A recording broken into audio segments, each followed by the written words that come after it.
Hi, Shalom. Welcome back, Youth Hosanna. Welcome to our weekly online youth service. Apa kabar semua? Baik? Kalau baik, leave a thumbs up below. Tentunya semua masih rindu untuk beribadah dan berjumpa. Tetapi, tidak apa. Walaupun kita beribadah bersendirian di rumah kita, di hostel, dimanapun kita berada, kita tetap percaya bahwa Yesus sentiasa bersama dengan kita seperti tertulis di Matius 18 ayat 20. Yang belum subscribe ke channel Youth Hosanna, boleh tekan like dan subscribe dan share link di media sosial.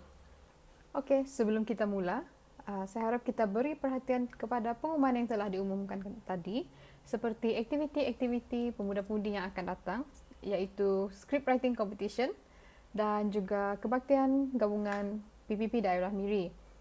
Jika anda terlepas pengumuman tadi, boleh saja rewind kembali video ini. Okey, baiklah.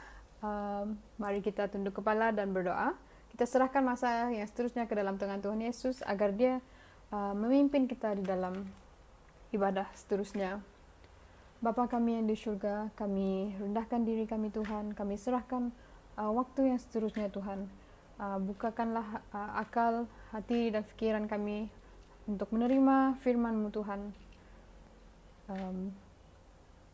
Kau ajarilah kami Tuhan agar kami menjadi seorang yang pelaku firman-Mu Tuhan. Berikanlah kami hikmat dan kepandaian supaya agar kami dapat menjadi saksi-Mu, terang dan garam di dalam keluarga kami dan juga komuniti kami Tuhan. Masa seterusnya Tuhan, Kau pimpin Pastor Kelvin yang akan sharing malam ini Tuhan. Biarlah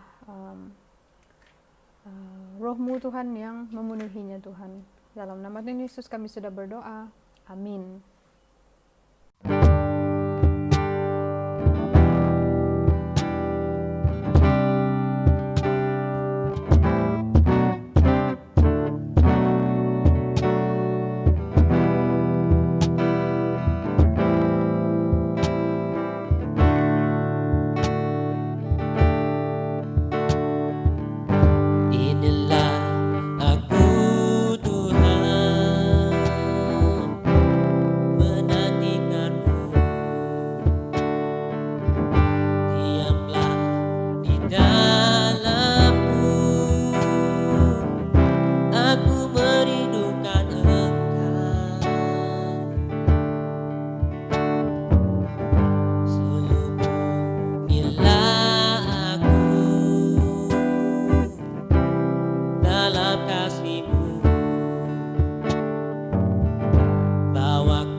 Mendekati tatamu Bapa, kudus, kuduslah Anak Domba yang layak menerima segala pujian. Anak Domba yang menebus semua dosaku.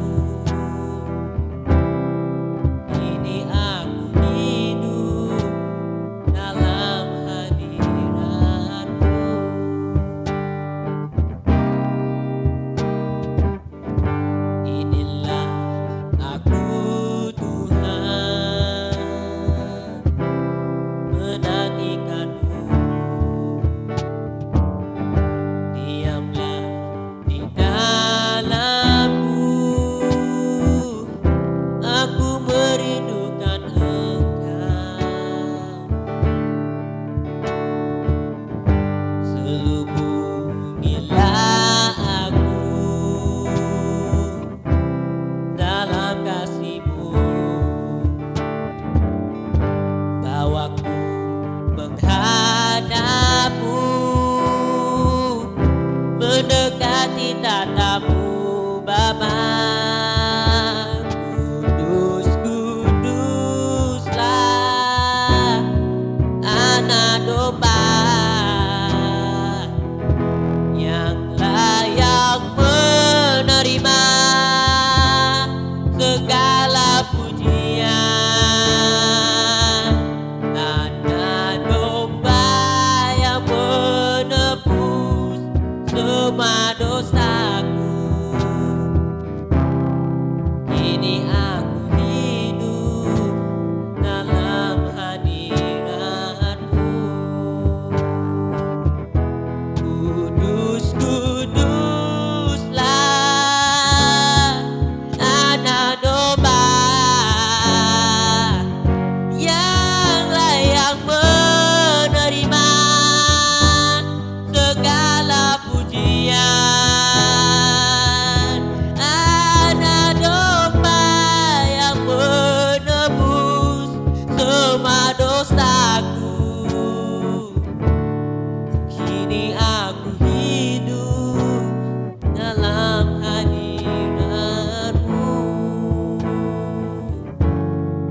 Kini aku hidup dalam hadirat-Mu. Kini aku hidup dalam hadirat-Mu.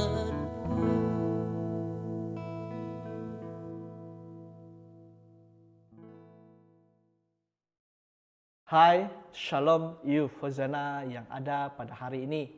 Jadi thank you kerana kamu setia bersama dengan kami. Dan thank you juga kepada tim Present Worship yang telah memimpin kita di dalam doa, di dalam pujian dan penyembahan.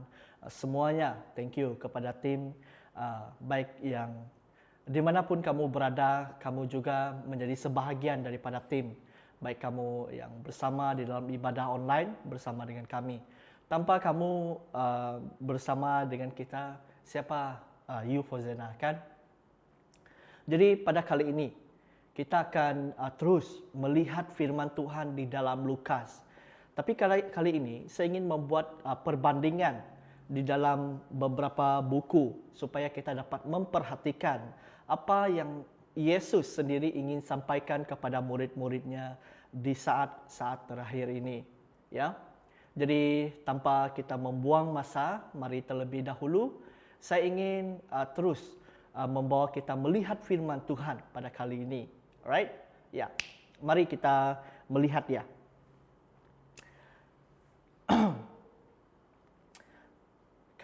Cut.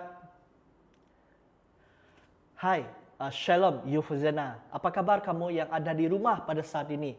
Anda sehat? Jadi saya percaya semua kita di dalam keadaan sehat, semua kita masih berada di dalam lingkungan naungan Tuhan sendiri. Right? Bagi kamu yang bersekolah, so sila berhati-hati juga, gunakan face mask, gunakan hand sanitizer, atau jaga jarak supaya kita dapat membantras COVID-19 ini. Jadi pada kali ini kita juga ingin belajar firman Tuhan. Tanpa kita mau membuang masa dengan perkara yang tidak berfaedah, kita sama-sama melihat firman Tuhan, beribadah pada kali ini. Jadi kita melihat apa yang Tuhan Yesus ingin sampaikan bagi kita pada kali ini, ya. Jadi tema firman Tuhan kita ialah pemberkatan generasi penerus. Okey, saya ingin bertanya dengan kamu, siapakah generasi penerus? Kamu tahu siapa generasi penerus? Betul. Generasi penerus adalah diri kamu. Setiap kamu yang sedang bersama di dalam ibadah online. Youth Hosanna ataupun youth yang ada di seluruh dunia ini adalah generasi penerus. Pada kali ini, mesej yang ingin disampaikan iaitu pemberkatan generasi penerus. Kenapa generasi penerus harus diberkati? Siapa yang memberkati generasi penerus? Okey, di sini Yesus ingin mengajar kita bahawa kita harus menjadi seperti anak-anak kecil ini. Okey, jadi sebelum kita meneruskan dengan penerangan, terlebih dahulu lebih baik kita membaca firman Tuhan yang diambil daripada Lukas 18 ayat 15 hingga yang ke-17. Lukas 18 ayat 15 hingga yang ke-17. Saya akan membacakan firman Tuhan untuk kita pada kali ini. Maka datanglah orang-orang membawa anak-anaknya yang kecil kepada Yesus supaya ia menjamah mereka. Melihat itu, murid-muridnya memarahi orang itu. Tetapi Yesus memanggil mereka dan berkata, biarkanlah anak-anak itu datang kepadaku dan jangan kamu menghalang-halangi mereka. Wow, double lah. Menghalang-halangi mereka, sebab orang-orang yang seperti itulah empunya kerajaan Allah. Aku berkata kepadamu, sesungguhnya barang siapa tidak menyambut kerajaan Allah seperti anak kecil ini, ia tidak akan masuk ke dalamnya. Wow, so bila dilihat secara bila kita melihat firman Tuhan ini, saya melihat bahwa Yesus ingin memberkati anak-anak kecil ini, ya, ingin memberkati anak-anak kecil ini, tetapi Yesus menegur mereka dengan macam cara yang lembut, okay?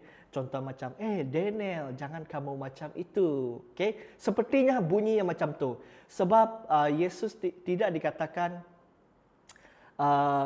seperti marah kepada mereka, tetapi di buku yang lain, kita dapat melihat apa ekspresi Yesus pada waktu itu.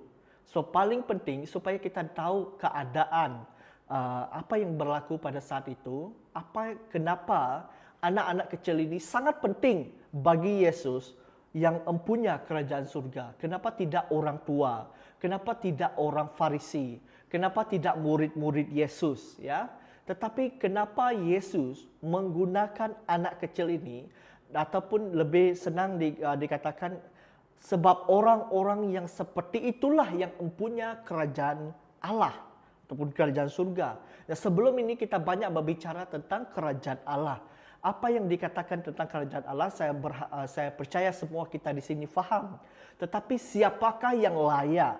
Siapakah yang apakah karakter ataupun bagaimanakah ciri-ciri orang yang harus berdiri di hadapan kerajaan Allah? Siapakah yang akan membawa kerajaan Allah ini? Alright, anak-anak kecil. Okay, kenapa anak-anak kecil? Ataupun kenapa Yesus menggunakan seperti seorang anak kecil ini? Okay, kita lihat di buku yang seterusnya, ya. Di dalam Matius 19 ayat 13 hingga yang ke-15 menyatakan hal yang sama juga, tetapi agak keras bunyinya di sini.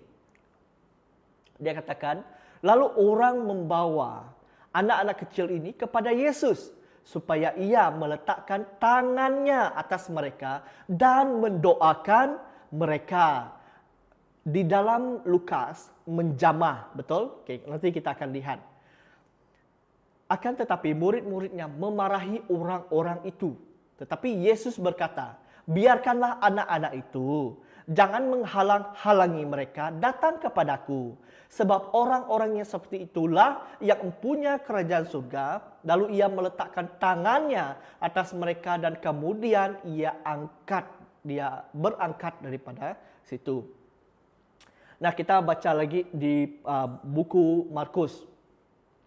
Markus 10 ayat 13 hingga 16. Ini agak panjang sedikit. Lalu orang membawa anak-anak kecil kepada Yesus supaya ia menjamah mereka. Akan tetapi murid-muridnya memarahi orang-orang itu. Ketika Yesus melihat hal itu, ia marah dan berkata kepada mereka, biarkan anak-anak itu datang kepadaku, jangan menghalang-halangi mereka. Sebab orang-orang seperti itulah yang empunya kerajaan Allah. Aku berkata kepadamu, sesungguhnya barang siapa tidak menyambut kerajaan Allah seperti seorang anak kecil, ia tidak dapat masuk ke dalamnya. Lalu ia memeluk anak-anak itu dan sambil meletakkan tangannya atas mereka dan memberkati mereka. Di sini kita lihat sangat jelas yang dikatakan di dalam buku Matius. Okay, sangat terperinci apa yang dikatakannya. Okay, kita membuat perbandingan di sini ya. Di dalam Lukas, Yesus dikatakan menjamah, okay? Menjamah mereka. Maksudnya apa dia? Okay? Bukan tumbuk mereka, tidak menjamah mereka. Artinya mereka Yesus ingin mengurapi anak-anak kecil itu. Yesus ingin mendoakan anak-anak itu. Yesus ingin memberkati anak-anak itu. Okay? Itu yang dikatakan di dalam Lukas. Di dalam Matius, dia meletakkan tangannya atas mereka dan mendoakan mereka. Arti yang sama juga. Dan di dalam Markus menggunakan perkataan menjamah. Di sini kita membuat satu kesimpulan di bahagian yang pertama bahwa Yesus ingin memberkati anak-anak kecil ini dengan mendoakan, dengan menjamah mereka dan meletakkan tangan atas mereka. Itu merupakan satu bahagian di mana ada pemberkatan di sana untuk generasi penerus. Yesus ingin menggunakan generasi penerus ini. Yesus ingin menggunakan anak-anak kecil ini untuk menyatakan kerajaan Allah kepada orang lain, untuk memberitakan Injil Tuhan kepada orang lain. Sebab itu saya percaya juga di dalam Timotius, bagaimana Paulus menasihati Timotius bahwa jangan rasa kecil hati ataupun jangan menganggapkan kau rendah kerana engkau muda. Jadilah teladan bagi orang percaya dalam tingkah lakumu, dalam kasihmu, dalam kesetiaanmu, dalam tingkah lakumu dan semua, ya. Di sini kita lihat dan kita dapat perhatikan bahawa anak muda juga akan diguna pakai oleh Tuhan. Orang-orang muda juga akan diguna pakai oleh Tuhan di dalam memberkati generasi yang akan seterusnya. Dan Yesus juga ingin menggunakan generasi muda ini untuk memberitakan Injil Tuhan kepada seluruh bangsa.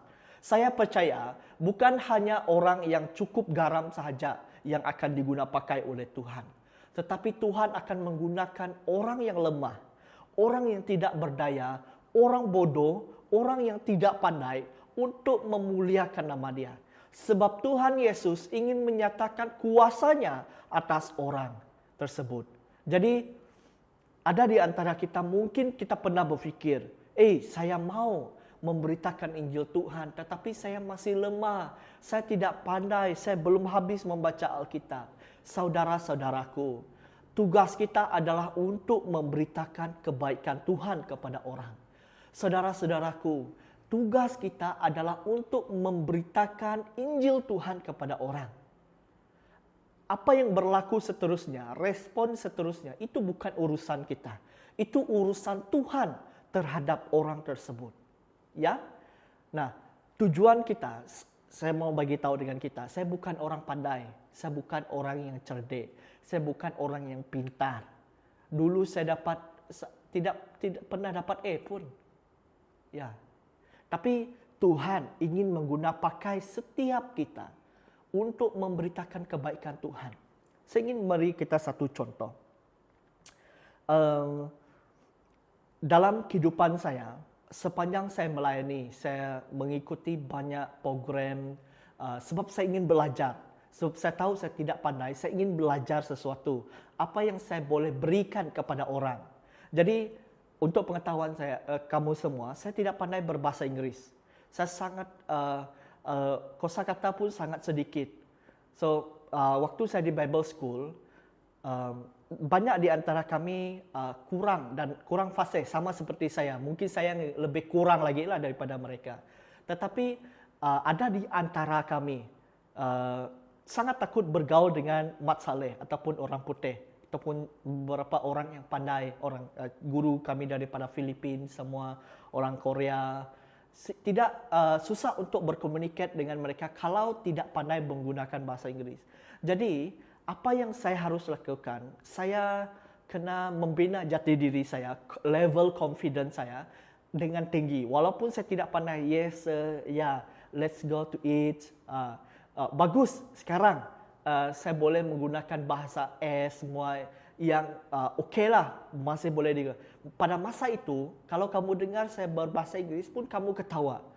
Ya, kamu boleh tanya beberapa kawan yang sama sebaya dengan saya waktu di Bible College. Jadi ini juga yang mengajar saya bagaimana saya harus memperbaiki kelemahan saya supaya saya juga akan diguna pakai oleh Tuhan. Memang Tuhan akan memberkati ilmu yang saya belajar. Okay, ini merupakan satu contoh untuk kita. Dan seterusnya, setelah saya di Bible College, saya melayani dan saya melayani di dalam di gereja kita sini, dan saya mengikuti satu program yang dianjurkan oleh NGO Generasi Gemilang, yaitu program Kids Read, mengajar anak-anak di dalam bahasa Inggris. Memang zero bahasa Inggris. Jadi bila saya bertanya kepada mereka, adakah saya perlu pandai untuk berbahasa Inggris? Ya, kamu kena pandai. Jadi bila saya berkomunikasi dengan orang yang arrange program itu, saya sangat lemah berbahasa Inggris. Jadi mungkin ada kekhawatiran bagi mereka, tetapi mereka memberi satu keyakinan kepada saya, membuatkan saya, tak apa, kamu sedikit-sedikit boleh, okey tu. Tidak semestinya kamu perlu fluent bahasa Inggeris, tetapi kamu ada effort lah untuk belajar. Itu yang. Jadi pada masa yang sama, saya bukan saja mengajar, tetapi saya juga belajar apa yang tercatat di sana, apa yang saya harus ajarkan kepada anak murid tersebut. Jadi dari hari ke hari, setelah 3 tahun saya melayani anak-anak di satu sekolah yang di Miri ini, dan saya melihat, boleh tahan juga saya ini berbahasa Inggris ya. Jadi di sini kita lihat dalam masa yang sama, saya sebagai pastor pergi ke tempat di mana bukan ladang saya lah, ladang saya di gereja, okay? Tapi bukan ladang saya. Maksudnya di sini itu bukan tempat pekerjaan saya, tetapi kalau ikut firman Tuhan, itulah ladang sebenarnya. Tuhan telah memberi kepercayaan kepada saya untuk memberi Injil kepada mereka. Dan dalam masa yang sama, saya mengajar dalam bahasa Inggris. Saya tidak pernah berbicara tentang Tuhan, tetapi saya mengajarkan apa yang tercatat, bagaimana karakter yang seharusnya yang tercatat di dalam Alkitab, yang harus kita ajarkan kepada anak-anak kecil ini.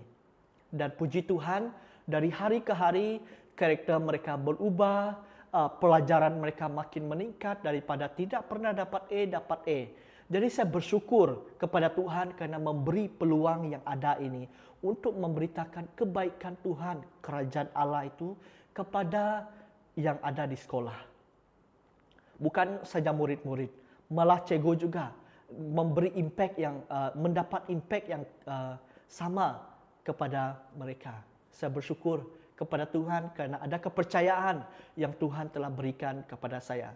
Ini mungkin juga akan berlaku kepada kamu sekiranya kamu ingin diguna pakai oleh Tuhan. Okay, sekiranya sebab Tuhan telah sedia menumpangkan tangannya ke atas kepala kita, ke atas diri kita untuk mendoakan kita dan memberkati kita. Bahagian yang seterusnya juga bahwa di sini kita melihat ada banyak halangan. Bahkan murid-murid Yesus menghalangi anak-anak kecil. Sebab mereka berfikir bahawa anak kecil tidak tahu apa-apa. Anak-anak kecil belum pandai. Sebab itu menghalangi mereka. Okay? Tetapi di sini kita lihat bahawa ada pandangan yang berbeza, yaitu Yesus dan murid-murid Yesus itu sendiri. Ada banyak perbezaan pandangan. Meskipun murid-murid Yesus telah lama bersama dengan Yesus. Tetapi pandangan mereka berbeza. Dan Yesus bukan menegur mereka saja, bukan memberitahu mereka saja, tetapi dia marah. Di dalam Markus, dia katakan, ketika Yesus melihat hal itu, ia marah dan berkata kepada mereka. Sangat jelas ya di sini. Bukan Yesus mendengar perkataan ibu-ibu ataupun bapa-bapa kepada anak itu karena menghalangi anak mereka, tetapi dia melihat sendiri, ini murid saya, kenapa mereka menghalangi anak-anak itu untuk datang kepada saya? Contoh, make sense kan? Ya, memang kalau saya sebagai seorang guru, bila tengok anak murid saya menghalang budak-budak lain, student lain untuk datang belajar, saya akan marah kepada mereka. Nah, di sini juga, bila kita melihat di dalam persepsi ini, di manakah sudut pandangan yang seharusnya kita lihat? Mana yang baik, mana yang harus kita lakukan, di situ kita lihat apakah itu berkenan di hadapan Tuhan ataupun tidak. Sebab itu kita harus datang kepada Tuhan, berdoa kepada Tuhan. Apakah keputusan yang harus kita lakukan, adakah itu berkenan kepada Tuhan ataupun tidak? Sebab itu ada ramai pastor-pastor mengingatkan kepada kita untuk mengutamakan Tuhan terlebih dahulu. Baik dalam segala apapun situasi. Sama ada keputusan hidupan kamu ataupun keputusan itu melibatkan orang lain. Yang pertama yang harus kamu tanyakan adalah, adakah ini memuliakan nama Tuhan ataupun tidak? Contoh, adakah kamu merokok memuliakan nama Tuhan ataupun tidak? Adakah kamu meminum arak memuliakan nama Tuhan ataupun tidak? Adakah kamu bergaduh memuliakan nama Tuhan ataupun tidak? Adakah kamu meniru ujian daripada orang lain ataupun meniru homework orang lain memuliakan nama Tuhan ataupun tidak? Sekiranya apa yang kamu buat untuk memuliakan nama Tuhan, kamu kena buat. Tetapi kalau dia tidak memuliakan nama Tuhan, jangan buat. Oleh sebab itu, saudara-saudara, di bahagian yang terakhir, bahwa di sini Tuhan ingin memberkati setiap anak-anaknya. Tuhan ingin anak-anaknya diberkati melalui tangannya. Bagi ibu dan bapa yang mungkin di dalam ibadah online kita pada kali ini, inilah masanya kita harus menumpangkan tangan, berdoa kepada mereka. Apa yang mereka lakukan mencerminkan diri kita. Kalau mereka melakukan perkara yang tidak bagus, kita lihat diri kita sendiri terlebih dahulu. Baru kita boleh menegur. Sekiranya apa yang kita lakukan sebelum ini tidak memuliakan nama Tuhan, pada masa ini masih ada kesempatan untuk kita bertobat kepada Tuhan dan kita belajar daripada firman Tuhan pada malam ini. Sekian daripada saya, kita telah akhir daripada ibadah online kita.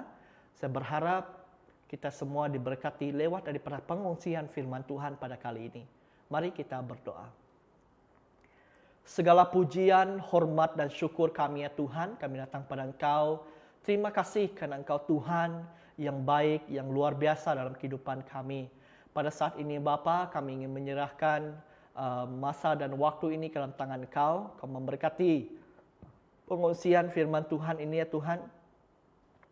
Dan Kau juga memberkati setiap kami yang mendengar, agar setiap kami juga menjadi pelaku firman Tuhan yang setia. Terima kasih ya Bapa, di dalam nama Tuhan Yesus kami telah berdoa. Amin. Masa dan waktu saya serahkan kepada MC. Tuhan memberkati. Oke guys, demikian saja kebaktian kita pada hari ini. Saya harap kamu semua diberkati dengan perkongsian firman Tuhan tadi. Oke, sampai di sini saja dan semoga kita berjumpa lagi di minggu hadapan. Bye. Thank